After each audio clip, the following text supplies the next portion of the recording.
Selain itu, altar Yunling juga dapat digunakan untuk mendeteksi tubuh spiritual. Dan sekarang mereka akan mendeteksi tubuh spiritual yang dimiliki oleh Nona Ye. Tapi Nona Ye kemudian mengatakan semua yang pernah dia baca dalam buku kuno, yang mana zaman dulu kala seorang kultivator hebat bernama Kaisar Ilahi muncul. Dan singkatnya di sini Nona Ye juga menjelaskan semua yang dia baca dari buku kuno tersebut. Dan Qin Yang pun langsung memverifikasi bahwa apa yang dibaca oleh Nona Ye dalam buku kuno memanglah adalah kebenaran. Sontak saja Nona Ye terkejut dan bertanya-tanya dari mana Qin Yang bisa tahu semua ini. Dan Qin Yang bergumam dalam hatinya bahwa Kaisar Ilahi adalah ayahnya. Dahulu kala ayahnya tiba-tiba menghilang dan aliansi surgawi jatuh dalam kekacauan. Dan Kaisar Nether alias Qin Yang di kehidupannya yang ke-10 ini, dia harus masuk lagi ke aliansi surgawi dan mengetahui kabar tentang Paman King dan juga kakeknya dan juga para kerabatnya, bibi ketiga, bibi keempat, dan terlebih lagi ibunya. 因为无上神帝就是我的父，如今数万年过去了，被迫历经这第10世，我必重新踏入9天云盟。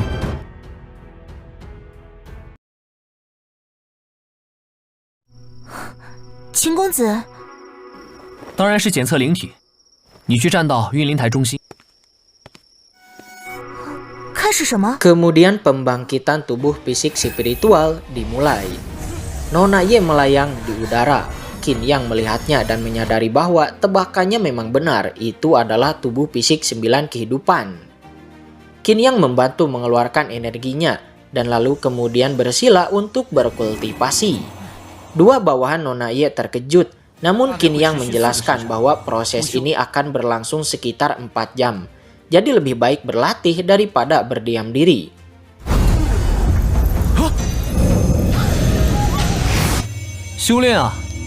Di sini Qin Yang akan mencoba untuk menerobos ranah. Akan tetapi sayang sedikit terhambat, sehingga Qinan mengeluarkan sebuah pil untuk memecahkan hambatan tersebut. 形成刀枪不入。他该不会想直接服用吧？开辟武者心口。 Sontak melihat pil yang dikeluarkan oleh Qin Yang, kedua bawahan Nona Ye terkejut karena itu adalah eliksir spiritual tingkat 1, yaitu pil esensi emas, yang mana pil itu berguna untuk membantu seorang praktisi ranah laut spiritual untuk membuka lautan spiritualnya. Mereka berdua tahu bahwa itu adalah pil yang sangat langka, dan juga itu adalah pil yang digunakan untuk menerobos ranah yang lebih tinggi. Apakah Qin Yang ini akan menyia-nyiakannya di ranah yang masih rendah? 是一品灵丹金元丹，金元丹确实能助9门境内的武者开辟体内。 Tidak lama dengan bantuan pil tersebut, Qin Yang akhirnya berhasil menerobos. Sontak saja kedua bawahan tersebut lebih terkejut lagi. Namun di saat yang bersamaan terlihat Nona Ye telah selesai dari pengecekan tubuh spiritualnya. Qin Yang lalu memberi selamat atas terbangkitkannya tubuh fisik 9 kehidupan. Dan mulai sekarang Nona Ye layak untuk berada di sampingnya. Dan Qin Yang berjanji akan membuat tubuh fisik 9 kehidupan itu terwujud sepenuhnya. Mendengar bahwa itu adalah tubuh fisik 9 kehidupan, sontak saja Nona Ye terkejut, tidak menyangka bahwa dia memiliki tubuh spiritual. Namun Qin Yang menjelaskan bahwa tubuh spiritual adalah tubuh peringkat paling rendah, karena di atasnya ada tubuh suci, tubuh raja, tubuh kekaisaran, dan tubuh kaisar. Dan tubuh fisik 9 kehidupan itu termasuk tubuh kekaisaran.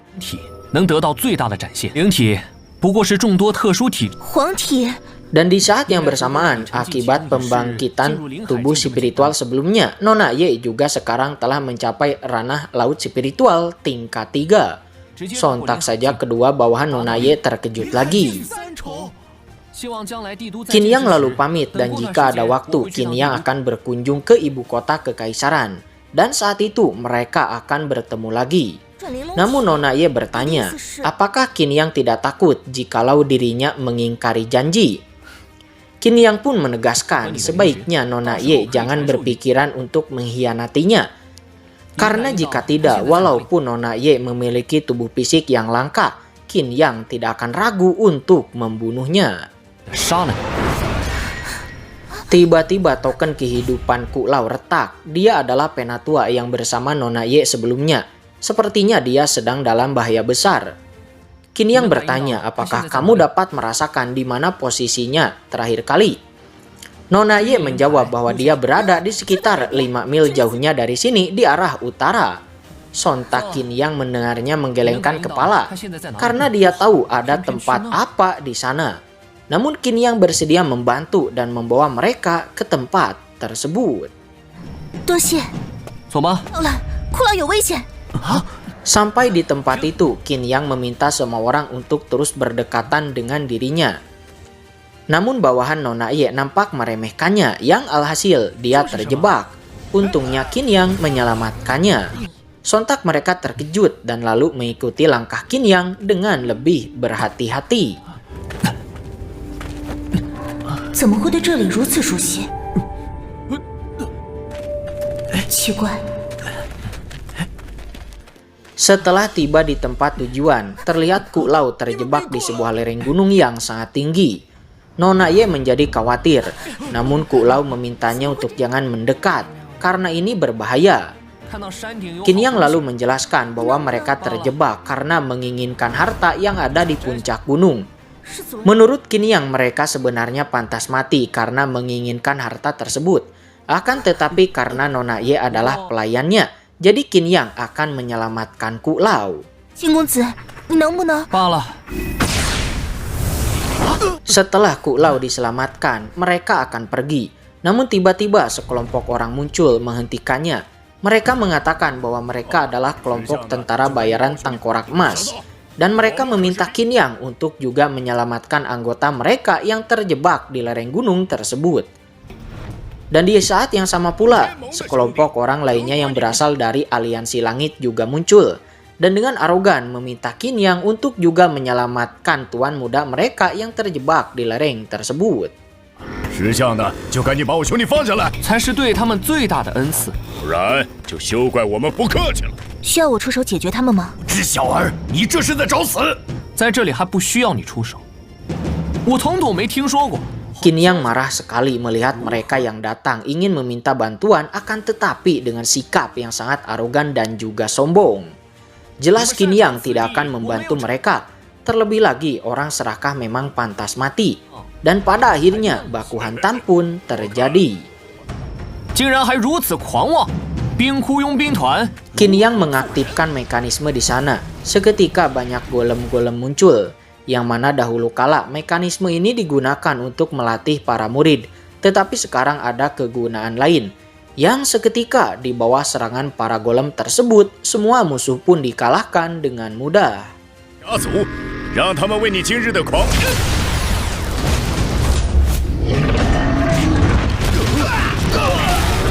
这些食人本是我用来训练他们，却被这些小人觊觎，成了这般作用。 Ketika akan pergi, orang yang terjebak di atas lereng dia berteriak memperkenalkan bahwa dirinya bernama Wang Yuanyu, sang pewaris keluarga Wang di ibu kota kekaisaran. Dia dengan sombongnya menggunakan identitasnya, dia meminta Qin Yang untuk segera menyelamatkannya. Awalnya Qin Yang akan membiarkan dia hidup, namun sekarang Qin Yang berubah pikiran. Seketika Qin Yang melancarkan serangan pedang untuk menghabisi Wang Yuanyu. Namun tiba-tiba penatua klan Wang muncul, mengeluarkan sebuah perisai dan menyelamatkan Wang Yuanyu.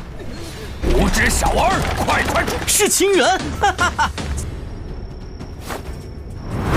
是他边上那个叫 Kemudian penatua memerintahkan 3 bawahannya untuk menyelamatkan tuan muda Wang mereka. Sementara 2 lainnya diperintahkan untuk mengeluarkan binatang itu untuk menghabisi Qin Yang.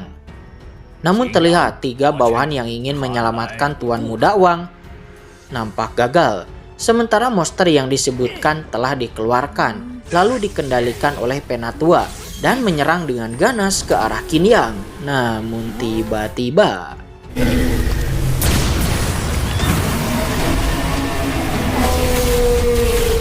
看你怎么挡得住！真是不知死活！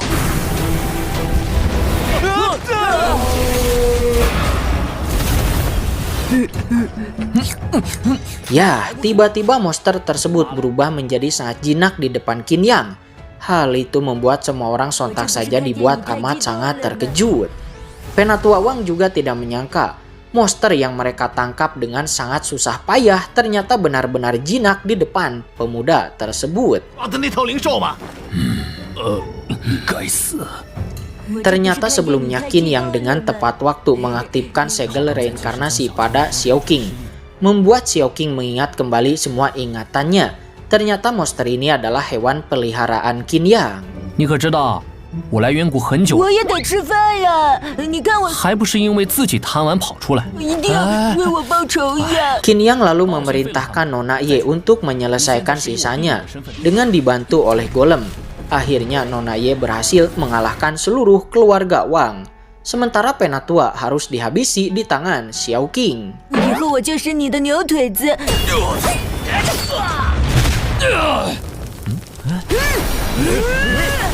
Setelah Penatua Wang itu dikalahkan, perisai yang melindungi Tuan Muda Wang pun juga menghilang, dan pedang sebelumnya tanpa halangan lalu menghabisinya. 我知道你要说什么。哎呀，得了得了得了， Setelah semuanya selesai, Qin Yang pamit pergi karena dia harus segera kembali ke kota. Namun sebelum pergi, Qin Yang mengatakan bahwa sepertinya Nona Ye tidak cocok dengan pedang. Kenapa tidak menggunakan cambuk saja? Dan juga Qin Yang mengingatkan Nona Ye bahwa esensi inti api surgawi tidak akan bisa menghilangkan racun di tubuh ibumu. Setelah mengatakan itu, Qin Yang menunggangi Xiao Qing dan pergi lebih dulu, meninggalkan Nona Ye dan yang lainnya yang nampak kebingungan. Sebelum pada akhirnya mereka juga memutuskan untuk pulang ke ibu kota kekaisaran. Di perjalanan pulang, Qin Yang berpikir ayah dan pamannya seharusnya sudah menerobos ke ranah selanjutnya dengan pil yang dia berikan. Sementara ketika pulang nanti, Qin Yang akan menyembuhkan kakak keduanya dengan inti api surgawi. Dan setelah itu, Qin Yang akan merasa lega meninggalkan keluarga Qin dan pergi ke ibu kota kekaisaran. Namun saat ini, Qin Yang cukup kesal kepada Xiao Qing karena jalannya sangat lambat seperti keong. Alhasil, Xiao Qing mengeluarkan kecepatan aslinya dan anjay, cepat sekali mirip motor Beat. Scene berpindah saat ini di kota. Terlihat beberapa tuan muda sedang berkumpul, yang mana mereka berasal dari beberapa kekuatan besar yang sudah beraliansi untuk menghancurkan keluarga Qin. Dan sekarang mereka juga menyambut aliansi langit yang baru saja bergabung dengan mereka dalam misi menghancurkan keluarga Qin. Mereka juga berharap agar pengawal Ling Tian berhasil membunuh Qin Yang di Gunung Lingyun. Namun tiba-tiba suara Qin Xin terdengar dari luar, yang mana Qin Xin sedang mabuk dan bergumam hal-hal yang membuat marah para tuan muda itu, sehingga mereka pun memberi Qin Xin pelajaran.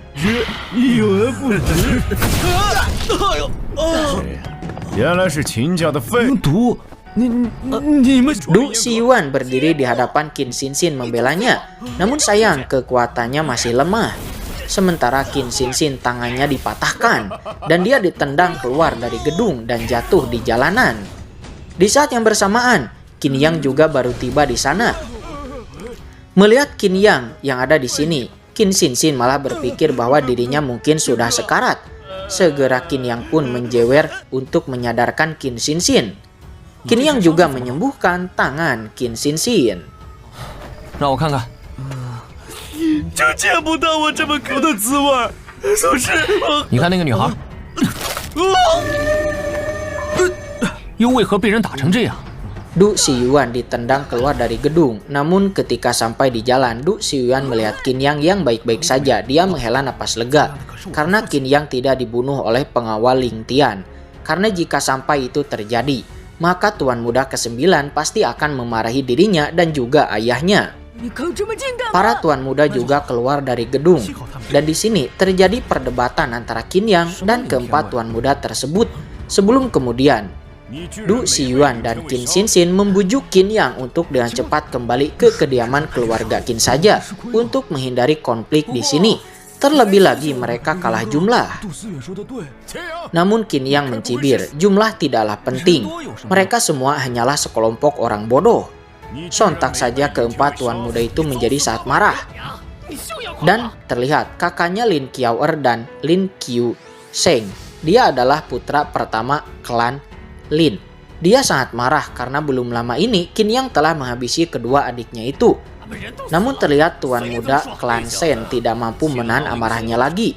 Dan dia menjadi orang pertama yang melancarkan serangan. 他怎知林玉生和林巧儿已死？我是出于自保，才不得不杀了他。让我来吧。 Pertarungan terjadi, terlihat tuan muda Shen menggunakan kedua pedang di tangannya dan melayangkan tebasan-tebasan kepada Qin Yang. Namun sayang, kekuatannya sangatlah lemah dan bahkan tidak mampu menembus pertahanan Qin Yang. Pertahanannya saja tidak dapat ditembus. Bagaimana tuan muda Shen bisa menang? Alhasil dia menargetkan Qin Xinxin. Namun Qin Yang dengan cepat bergerak dan mengalahkannya. 站着让你打，你都打不死我，敬酒不吃。 Melihat tuan muda Shen tidak ada apa-apanya di depan Qin Yang, membuat ketiga tuan muda lainnya tidak berani main-main, dan mereka bertiga langsung saja bergabung untuk menyerang Qin Yang bersama-sama. Melihat itu Qin Yang juga sangat senang, jadi dia tidak perlu repot-repot untuk menghabisinya satu persatu.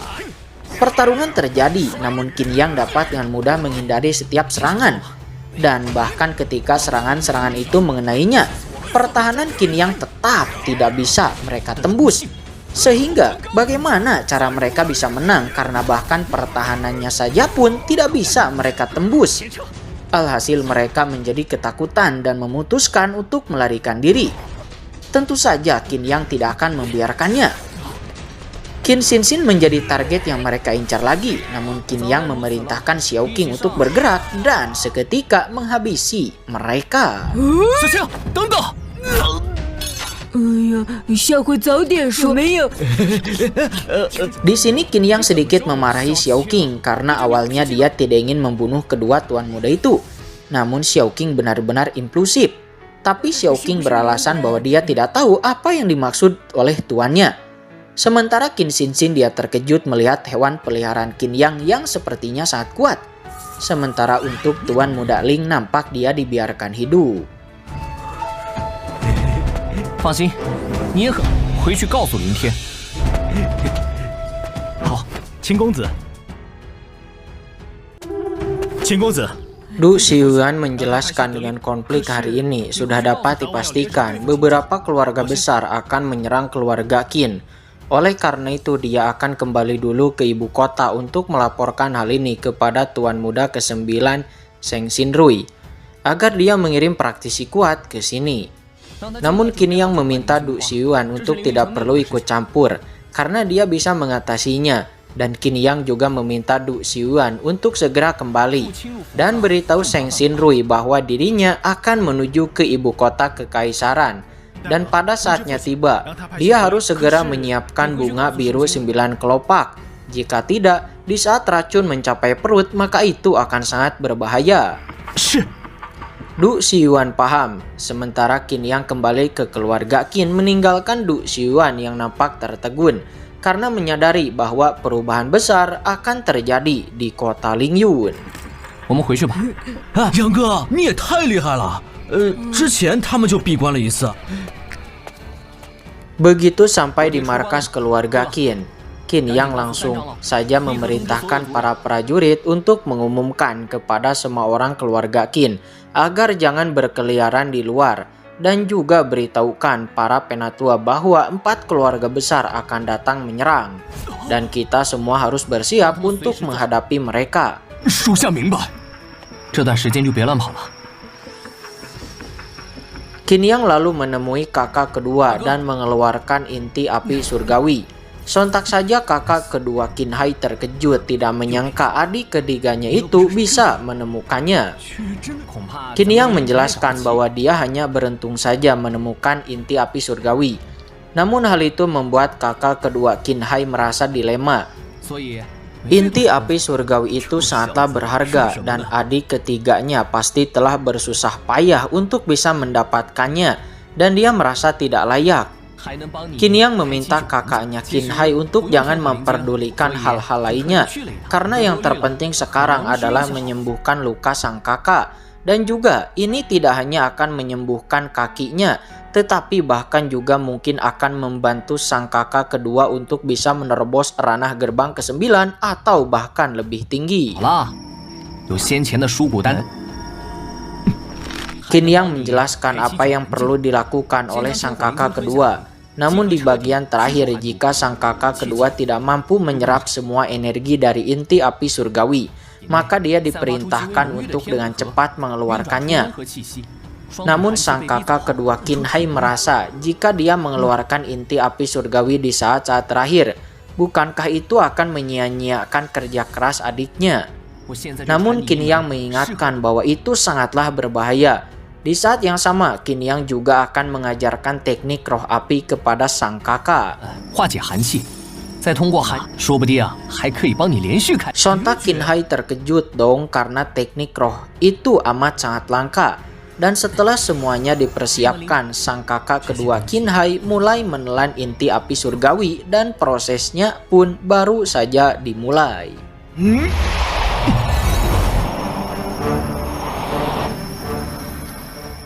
Menurut perkiraan Qin Yang, kakak keduanya itu sekarang sudah mengeluarkan racun dingin pada kakinya dan sekarang hanya tinggal menyempurnakan inti api surgawi saja. Awalnya Qin Yang senang karena kakak keduanya memiliki tekad yang kuat dan akhirnya berhasil menyempurnakan sebagian inti api surgawi dan lalu menerobos ranah gerbang kematian ke-7. Namun seiring berjalannya waktu, kakak keduanya nampak tidak menghentikan penyerapannya, membuat Qin Yang menjadi khawatir karena menurutnya normalnya kakak kedua hanya bisa menyerap sampai ke gerbang kematian ke-7. Alhasil Qin Yang jadi khawatir, dia meminta kakak kedua untuk menghentikan prosesnya. Namun kakak keduanya masih memiliki kepercayaan diri yang tinggi dan dia mempertaruhkan nyawanya sendiri.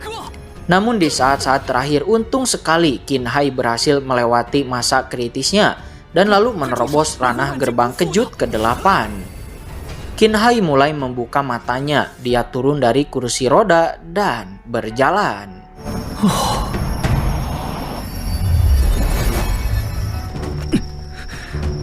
Setelah itu Qin Hai lalu menjelaskan bahwa sebelumnya dirinya ingin menggunakan seni roh untuk mengeluarkan sisa inti api surgawi.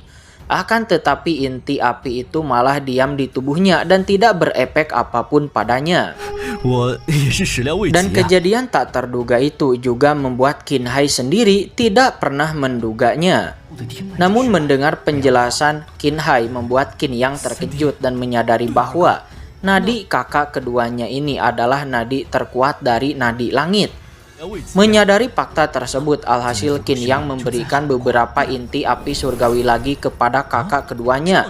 Dan dengan inti-inti api surgawi ini, seharusnya kakak kedua dapat menerobos ranah laut spiritual tingkat 9. 你一定要小心收好，可下一次你千万不能再如此冒。之前我收到大哥的书信，我知道了。 Qin Hai lalu mengabari bahwa kakak ketiga mereka Qin San beberapa hari yang lalu mengirim surat kepadanya dan Qin San mengabarkan akan kembali ke keluarga Qin setelah mendengar kabar tentang Qin Yang. Namun kakak kedua Qin Hai kebingungan karena sampai sekarang kakak pertama mereka Qin San masih belum kembali dan tidak ada kabar. Dirinya menjadi khawatir terjadi sesuatu kepada kakak pertama mereka. Alhasil selanjutnya, setelah mengatasi semua masalah di keluarga Qin, rencananya Qin Yang dan Qin Hai akan pergi ke ibu kota kekaisaran untuk menanyakan kabar kakak pertama mereka. Tiba-tiba Qin Xin datang dengan terburu-buru dan akan melaporkan sesuatu. Namun ketika melihat Qin Hai yang nampak berjalan dan sehat walafiat, Qin Xin sontak terkejut. Qin Xin lalu melaporkan bahwa keluarga Shen datang menyerang dan mengepung keluarga Qin. Mendengar itu Qin Yang sedikit tertegun, kenapa hanya keluarga Shen saja yang datang, kemana 3 keluarga besar lainnya. Namun tanpa berpikir lagi, segera mereka pun pergi untuk menghadapi keluarga Shen. Di luar kediaman keluarga Qin terlihat pemimpin keluarga Shen telah membawa pasukannya dan bersiap untuk menyerang. Terlebih lagi mereka tahu bahwa patriark keluarga Qin sedang tidak ada. Jadi dia menggunakan kesempatan ini untuk menghancurkan keluarga Qin terlebih dahulu. 沈族长，所谓何事？你这说的什么话？ Segera para pemanah maju untuk melancarkan serangan pertama. Namun Qin Yang dengan mudah memblokir panah-panah tersebut dan membalikan panah itu kepada mereka. 真不知道你哪儿来的自信。哦，这是何必呢？灵体诀。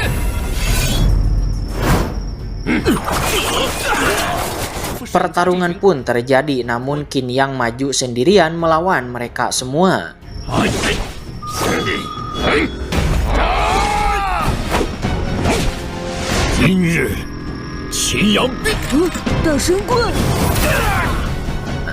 Tiga praktisi bertopeng dengan mudah dikalahkan oleh Qin Yang. Dan lalu pemimpin klan Sheng maju sendiri dan berhadapan dengan Qin Yang. Namun akhirnya pemimpin klan Sheng yang terhormat pun nampak dikalahkan.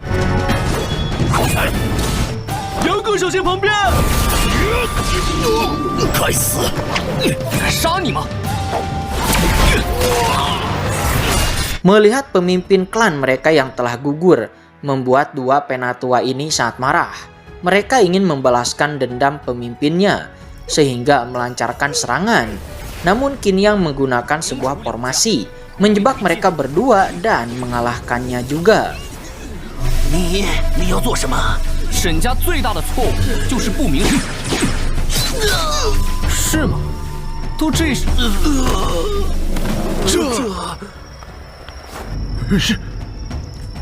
Tiba-tiba dua aliran cahaya menerobos udara sampai ke langit, dan itu ternyata adalah sang ayah dan sang paman yang telah berhasil melakukan terobosan. Segera semua orang pun berkumpul dan memberi selamat atas terobosan mereka berdua. Dan kakak kedua Qin Hai juga memberi selamat kepada ayahnya dan juga sang paman karena mereka telah berhasil menerobos ranah gerbang langit. Sementara sang ayah sontak melihat anak keduanya Qin Hai sudah sembuh pun membuat dirinya cukup terkejut. 海儿，你的腿好了，对武者而言就是重虎，入座吧。 所以我们切不可掉以。 Kemudian seorang prajurit datang dengan tergesa-gesa membuat patriark bertanya-tanya apakah ada pergerakan dengan tiga keluarga besar. Prajurit itu menjawab tidak, tetapi ini ada kabar tentang tuan muda pertama Qin San. Sontak mendengar anak pertamanya tidak baik-baik saja, membuat patriark Qin terkejut. Prajurit itu langsung mengeluarkan pesan spiritual yang dikirim oleh leluhur Li Huo. Pesan dari leluhur Li Huo mengatakan bahwa Qin San tidak baik-baik saja. Dia menerima luka fatal dan akibatnya 5 jalur laut spiritual Qin San semuanya telah hancur. Sontak semua keluarga Qin pun dibuat terkejut seperti tersambar petir mendengar kabar buruk tersebut. Leluhur Li Huo mengucapkan turut berduka cita atas kabar tersebut dan dia juga telah berusaha sekuat tenaga untuk menyembuhkan Qin San. Dan sebagai ungkapan maaf dia memberi patriarkin 2 token, yang mana ini adalah token pengadilan luar Akademi Ilahi.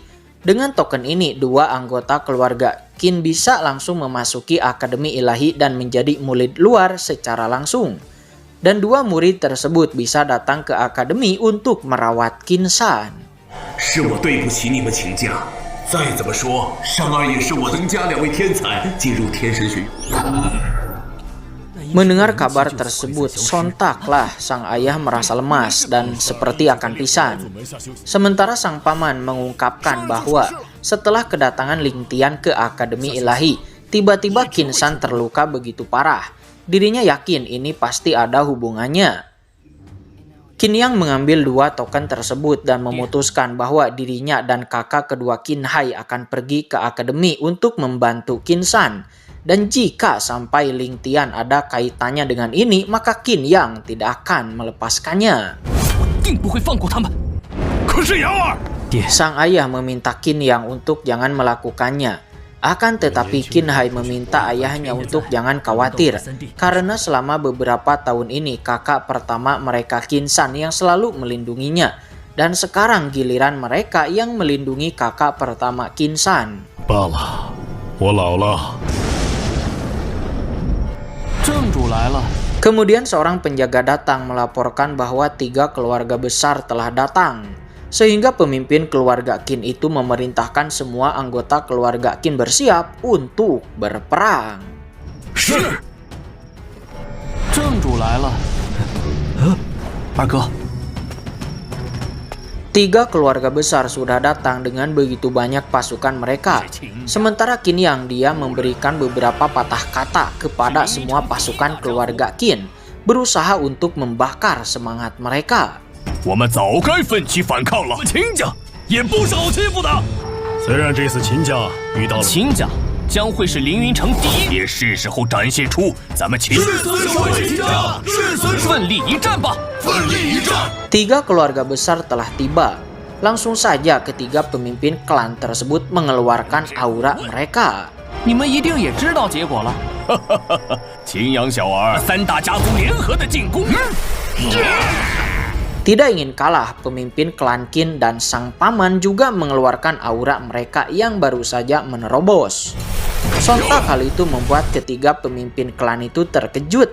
Tidak menyangka bahwa pemimpin klan Qin bisa menerobos ranah gerbang langit dengan begitu cepat.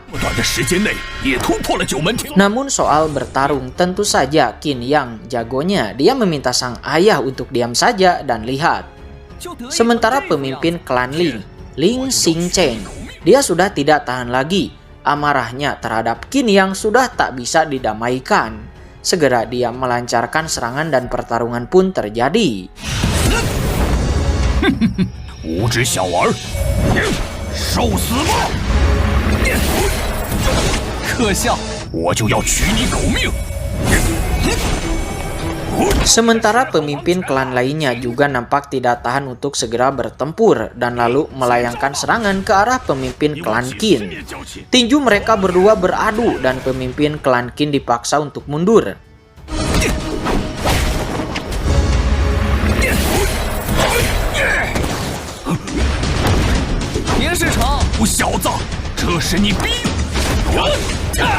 Pertarungan antara Qin Yang dan pemimpin klan Ling nampak sedikit sengit, tetapi pemimpin klan Ling tidak mampu menembus pertahanan Qin Yang, membuatnya sedikit tertekan.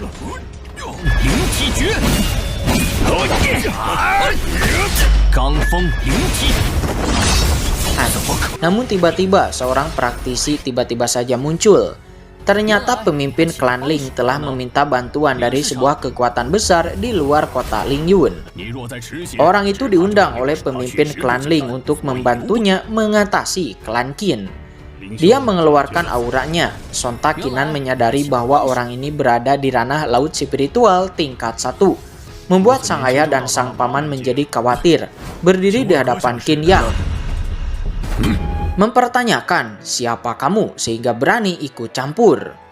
Orang itu memperkenalkan bahwa dia adalah Huang Yuze, sang penguasa kota Beihuang.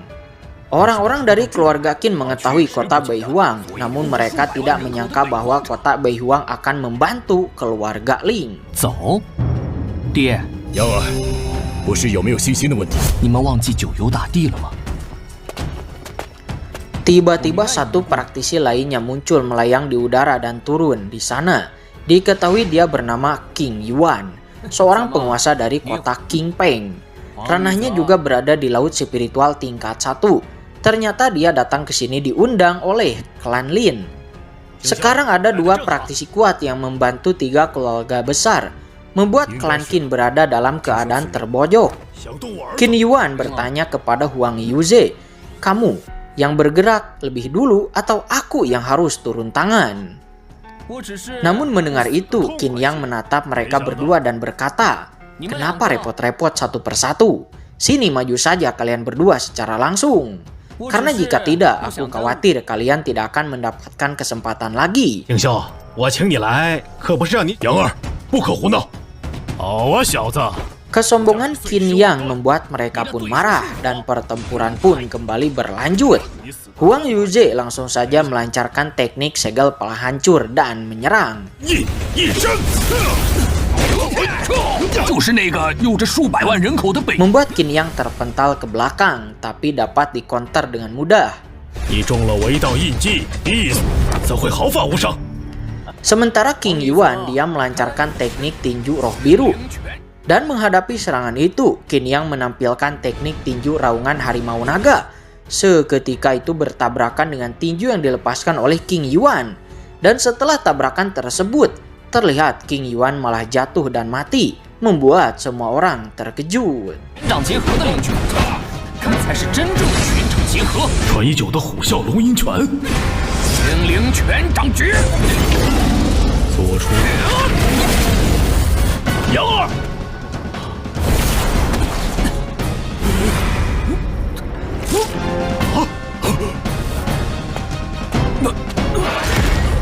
青霞， Selanjutnya tatapan Qin Yang tertuju kepada Huang Yuze dan berkata, "Selanjutnya giliranmu." Namun setelah melihat kejadian sebelumnya, Huang Yuze menjadi ketakutan, kakinya gemetar. Dia langsung memutuskan hubungan dengan keluarga Ling dan mengatakan bahwa dia akan segera pergi dari sini. Dia tidak ingin lagi ikut campur dalam konflik yang terjadi di kota Lingyun. 那个秦公子都是误会。 Intinya dia mengkhianati keluarga Ling, dan orang pengkhianat itu adalah orang yang sangat dibenci oleh Qin Yang. Sehingga Qin Yang mulai mengambil serangannya dan pertarungan kembali berlanjut. 我平日最讨厌被性侵， 王明义第一， 难道不是吗？ 什么？ 灵诀倒是不错，可惜 一个木棍压制了我的荒明义。小子，你真以为我怕了你吗？荒明义，天宇！ Ternyata kekuatan Huang Yuze sedikit lebih kuat, yang mampu memaksa Qin Yang untuk menampilkan teknik tinju naga terbang. 正规令，第九式， 荒明义，天宇！